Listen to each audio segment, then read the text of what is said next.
investisseurs, j'espère que vous allez bien et bienvenue dans ce nouvel épisode dans lequel on va parler des résultats pour toute l'année 2025 de l'entreprise LVMH, entreprise que j'ai en portefeuille avec un prix de revient unitaire autour des 443-444 euros. Aujourd'hui elle cote à 589. Je vous fais la vidéo bien avant l'ouverture de la bourse, donc je ne sais pas si on va ouvrir à la hausse ou à la baisse, mais à vrai dire, c'est assez peu d'importance dans l'analyse et dans les chiffres, puisque le cours d'une action au quotidien n'a pas grand chose à faire dans mon analyse sur le long terme. Le prix, c'est ce que je paie, ce que j'obtiens, c'est la valeur derrière, d'après mon analyse, pour le prix que j'ai payé. Donc, j'ai aucune idée, vous découvrirez si elle a ouvert à la hausse ou à la baisse, mais ça ne nous empêche pas de regarder les résultats. Aussi, annonce de rentrée jusqu'à la fin de la semaine, le programme est ouvert avec moins 30% pour ce début 2026 avant la fermeture, et il y a aussi l'accès complet à la communauté school dedans, qui est inclus une dernière fois sans abonnement. Vous y trouverez tous les modules de formation vidéo, ma méthode d'analyse complète, comment j'analyse une action et un ETF de A à Z, et évidemment tous mes fichiers, analyse, prix cible, ordre d'achat, portefeuille, etc. Et ça donne aussi l'accès à la communauté dans laquelle on échange, comme je vous le disais, entre investisseurs au quotidien, avec des posts, vidéos, des lives, revues de portefeuille, aussi les analyses d'actions que vous me proposez. Et voilà, l'accès est ouvert pour quelques jours, vous avez le lien en description, et on se retrouve de l'autre côté si ça vous parle, et on attaque avec la vidéo. Et comme d'habitude, évidemment, il s'agit en cas conseil en investissement. Alors, LVMH, c'est une entreprise dont j'ai longtemps parlé sur la chaîne, et pendant très longtemps, je ne l'achetais pas pendant la baisse. Quand elle était à la hausse, les 900 euros, je ne l'achetais pas, j'en avais pas encore parlé sur YouTube, j'ai commencé à en parler vers 2024, quand elle était dans les 700, 800, et je ne l'ai jamais acheté jusqu'à qu'elle touche les 440 et des poussières. J'avais un prix à payer à 443, il faut rajouter un petit peu de frais, mais c'est à peu près mon prix de revient unitaire. J'ai eu que 2 jours pour en acheter. Vous allez le voir sur le graphique, littéralement l'action, elle a tapé mon prix ici le 26 juin, et puis maintenant elle est remontée, et on est à plus 34% en 6 mois. Évidemment, sur le court terme, je ne sais pas où ça va aller, ça on va en reparler. Mais voilà un petit peu pour l'historique. Et c'est une entreprise, évidemment, je vous invite à regarder la vidéo qualitative complète, j'en ai fait plusieurs d'ailleurs, où j'explique pourquoi j'aime cette entreprise. Mais c'est avant tout pour moi ce que j'appelle un mini ETF du luxe, qui a été très bien géré historiquement. Et vu que je ne sais pas pourquoi, je ne sais pas, un Louis Vuitton est mieux qu'une autre marque, un Gucci, un Dior, je ne sais pas. Je n'ai pas de connaissances là-dedans, par contre je sais que j'aime le secteur. Et en achetant autant de marques dans une entreprise bien gérée historiquement, ça me permet d'avoir accès à ce secteur sans trop m'inquiéter d'avoir choisi la bonne marque ou la bonne entreprise, sachant que vous avez des entreprises concurrentes qui ont très peu de marques. Et je vois plus de risques là-dedans, surtout que je n'ai pas la compréhension des produits, tout simplement parce que je ne les consomme pas. Je ne suis pas client cible, j'imagine. Du coup, je vais vous emmener voir tous les documents ensemble. J'ai passé beaucoup de temps à préparer la vidéo, j'espère qu'elle va vous plaire. Là, j'enregistre, c'est déjà un paquet d'heures que j'y suis dessus depuis ce matin. Juste pour info, par rapport à mes projections que j'avais fait pour l'année 2025 complète, globalement sur le chiffre d'affaires, on y est pratiquement. Je suis à moins de 1 milliard d'écart entre ce qu'ils ont publié à 80,8 milliards et j'étais à 81,2. Évidemment, on ne peut pas savoir à l'euro près où sera une entreprise dans 1 an, 2 ans, 3 ans sur ces chiffres, mais on peut estimer pour savoir combien on paye l'entreprise. Par rapport à ce qu'on obtient, c'est tout ce que je fais dans ces projections, mais incapable de vous dire où cotera dans 5 ans, jour pour jour, le 28 janvier 2031, l'action LVMH, et je pense que personne n'a de boule de cristal pour le savoir. Et au niveau des résultats nets, on est en ligne, à 11,2 publiés contre 11,3 pour moi, et globalement, c'est-à-dire que les marges sont montées un petit peu, et ils en parlent effectivement, elles se sont un peu améliorées. Donc au niveau des documents, je les ai pris directement ici. Au niveau de l'appel, je l'ai eu à l'écouter en français traduit en anglais parce que il sera dispo que dans quelques heures, c'est écrit sur leur site. Donc avec le décalage horaire, c'est pas possible, mais je suis allé le voir en anglais directement sur Seeking Alpha pour écouter ce qui avait été dit, etc. Mais vous voyez, il y a écrit qu'il serait disponible que le mercredi 28 à 11h du matin, heure de Paris, ce qui n'est pas du tout encore le cas en termes d'horaire. Bref, j'avance. Globalement, si je lis rapidement déjà ce qui a été dit par la direction, on est en train de voir des endroits où ça repart. Notamment en Chine, ça va mieux, le Japon un peu moins bien, les États-Unis ont aussi pas mal soutenu. Alors, on aura fini l'année en négatif, et c'est ce que j'avais mis dans mon analyse, c'est-à-dire qu'on a eu de la décroissance cette année. Encore une fois, si on le prend en compte dans l'analyse, c'est ok, il faudrait juste pas avoir mis 8% de croissance en 2025 ou 10%, alors qu'on se doutait, et en tout cas moi j'avais écrit que je ferais plutôt un moins 4% sur le chiffre d'affaires. Donc on est en ligne, je ne suis pas surpris là-dessus. Et la tendance, clairement, s'améliore par rapport à 2024, et vous le verrez un peu plus loin, je vais vous montrer les graphiques. Les autres points que j'ai retenus aussi, c'est qu'ils ont été impactés par les taux de change Oui, parce que notamment le dollar s'est affaibli par rapport à d'autres monnaies. Ça a impacté aussi au Japon. Et évidemment, demande plus faible sur les cognacs. Et c'est pas étonnant parce que c'est quelque chose qui est beaucoup consommé, notamment en Chine. Mais par contre, hausse du cash disponible. Alors, c'est pas tout à fait free cash flow, il le calcule pas tout à fait pareil, je vous montrerai. Mais on pourra aussi regarder le free cash flow directement sur un logiciel. Et globalement, en fait, je vois pas grand chose qui serait pas en ligne avec ce que j'avais prévu, donc c'est pour ça que je sais même pas comment le marché va réagir. C'est ni positif ni négatif, c'est juste ce à quoi je m'attendais personnellement au niveau des chiffres. Alors j'ai surligné pas mal de trucs, donc professionnel, je vous le disais, je suis en ligne avec mon analyse. Au niveau de la dette, on est en train de bien réduire, vous l'avez ici, elle est calculée pour vous, dette financière nette. Le dividende, je vais vous en reparler aussi. Est-ce qu'ils vont l'augmenter? Je suis pas certain, peut-être qu'ils vont être raisonnables et dire que cette année on ne l'augmente pas parce qu'on a eu une année difficile. Et peut-être qu'ils veulent pas forcément payer beaucoup plus, mais on ne le sait pas encore, mais ce sera à surveiller dans quelques mois. 23 avril 2026 à l'Assemblée Générale. Ensuite, croissance organique des ventes de 1% au second trimestre, c'est ce que je vous disais, ça repart doucement, amélioration de la tendance, même si dans l'appel destiné aux investisseurs, je vais vous lire après des passages qui du coup sont en anglais, parce que le transcript est en anglais, parce que beaucoup d'investisseurs institutionnels sont anglophones, mais ça n'empêche pas d'écouter ce qui a été dit. Et il nous reprécise aussi l'impact des devises. Donc ça, on l'aura bien compris. Et oui, effectivement, ça les a impactés. Ce que je vous disais ici, si vous regardez Asie hors Japon, vous constatez bien qu'en pourcentage des ventes, on était à 31% en 2023, on n'est plus qu'à 26%. Donc vous retrouvez vraiment cette faiblesse sur la Chine, et on le sait, et ça a pas mal impacté. Pas que d'ailleurs, la concurrence aussi, clairement, en plus surtout sur les vins et spiritueux. Et au niveau du business, le gros, c'est clairement mode et maroquinerie. En termes de chiffre d'affaires, on est pratiquement à la moitié. Ça a baissé un petit peu. Et globalement, tous les secteurs ont souffert. Celui qui tire son épingle du jeu, c'est la distribution sélective. Et ils l'ont précisé d'ailleurs, Sephora s'est bien comporté, qui fait partie de LVMH.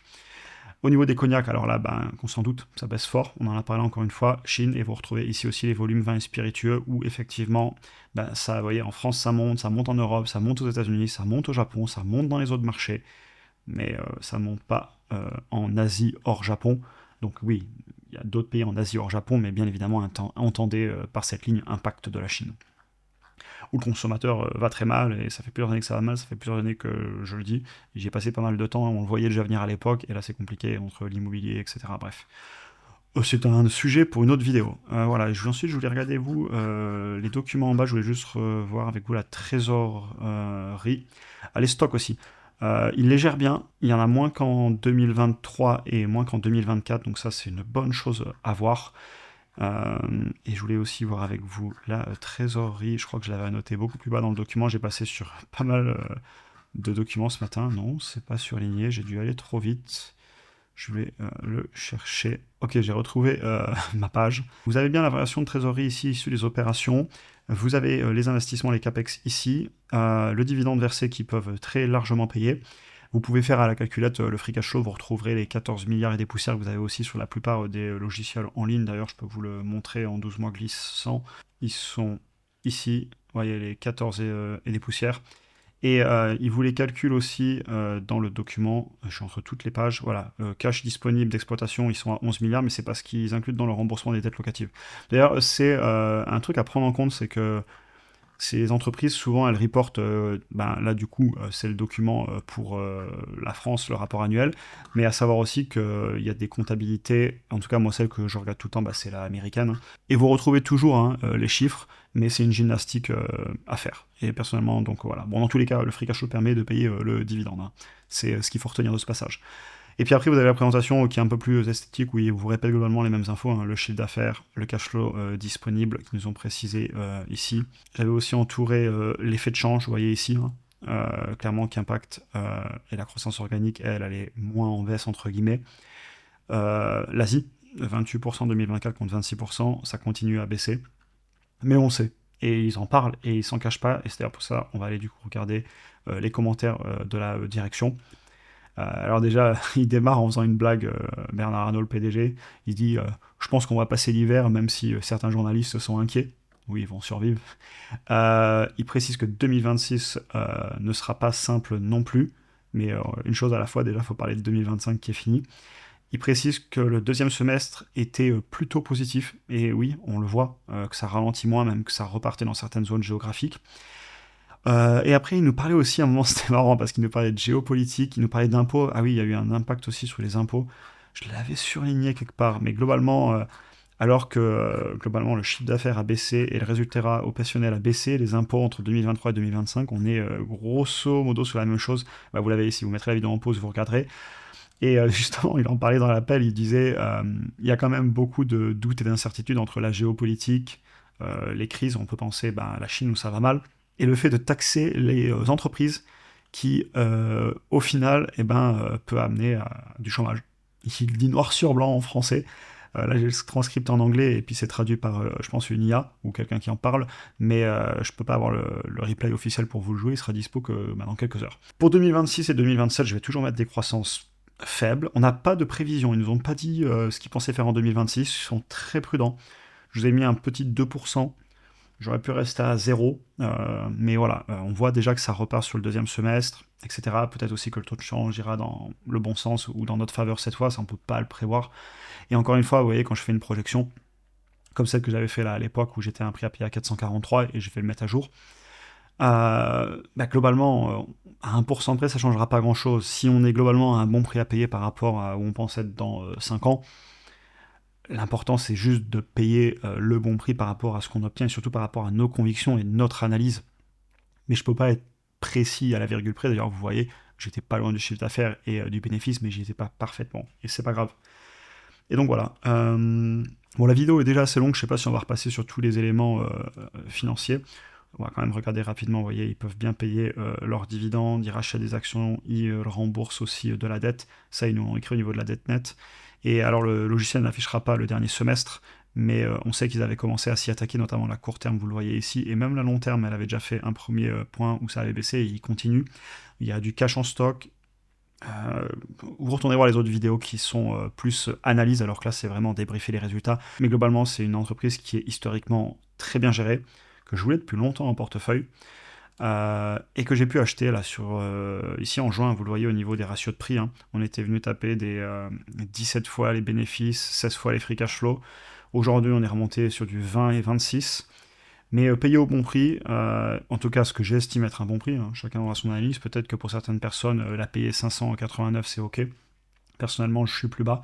Je vais remettre ça à jour, je vais certainement gagner un petit peu pour la payer un peu plus. Je vais travailler là-dessus. Mais je prends mon temps pour mettre à jour mes fichiers, parce que c'est hyper important de le faire bien et de laisser le temps à la réflexion, parce que derrière, après, ça a des impacts, notamment acheter des entreprises avec mon propre argent.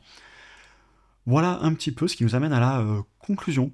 Je suis content parce que cette vidéo, je la fais différemment. Je fais pas que des chiffres, mais aussi on débriefe ce qui s'est dit. Bref, j'ai passé beaucoup de temps à préparer, j'espère qu'elle vous aura plu. Conclusion similaire, avec quand même la fameuse question toujours, est-ce que l'action m'intéresse et où est-ce que je vais racheter. Du coup, seule quantitative, avec un retour de la croissance et des marges qui tiennent sur le long terme, à 443 euros, ça me choquait pas, c'était mon prix cible.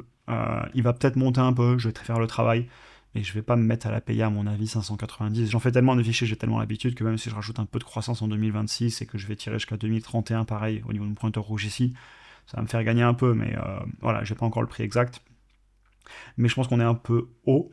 Ce qui est pas grave, je conserve puisque c'est une entreprise qui est très bien gérée. Bravo au PDG. PDG qui d'ailleurs un jour sera remplacé. Comment se passera la succession, ça fait partie des choses qu'il faudra bien étudier sur cette entreprise. Aussi, est-ce qu'on sera OK avec ça si ça amène de la volatilité. Bravo historiquement.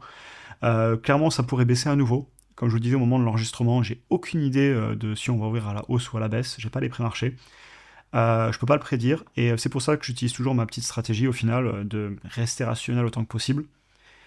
Analyse de l'entreprise, je la veux, à quel prix, je fais mes achats. Là, j'ai pas eu de chance, j'ai eu que 48 heures pour l'acheter, donc j'en ai pas assez en portefeuille. Mais ne jamais dire jamais, la négativité peut revenir, les peurs peuvent se répandre pour plein de raisons. Et si elle venait à rebaisser sur les 143, clairement, je reprendrai le DCA, voire même un peu plus haut, mais il faut que je finisse le travail, comme je vous le disais. Je suis content d'avoir mon petit ETF du luxe. L'entreprise est en ligne avec mes attentes. Vraiment pas loin. À très peu de choses près, à moins d'1 milliard près, j'y suis sur le chiffre d'affaires et sur les bénéfices, je suis largement à moins d'1 milliard d'écart de ce qu'on regardait tout à l'heure, donc c'est cool. Je conserve, et si ça corrige fort, je pourrais renforcer. Et au final, l'objectif de ces vidéos, c'est de faire mon suivi. Ça fait maintenant plus de 6 mois que j'ai un portefeuille. Et donc, c'est du très court terme. on finit l'année en ligne avec ce que j'ai prévu. Maintenant, on aura les prochains semestres. On verra au bout de 6 mois, un an et demi, 2 ans, etc. si on est toujours en ligne avec mes projections.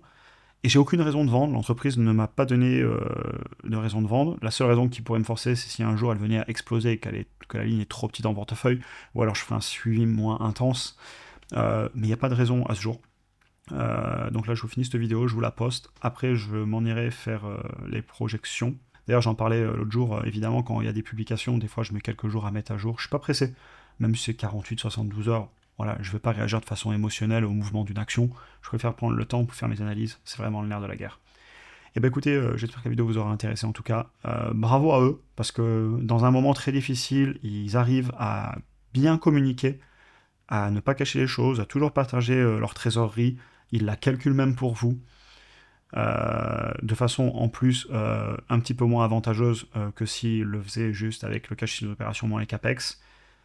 Bravo, ils communiquent bien, c'est bien géré, ils disent les choses qui doivent être dites. Donc franchement, j'aime beaucoup cette entreprise et c'est pas pour rien que c'est une des plus grosses boîtes qui existent en Europe.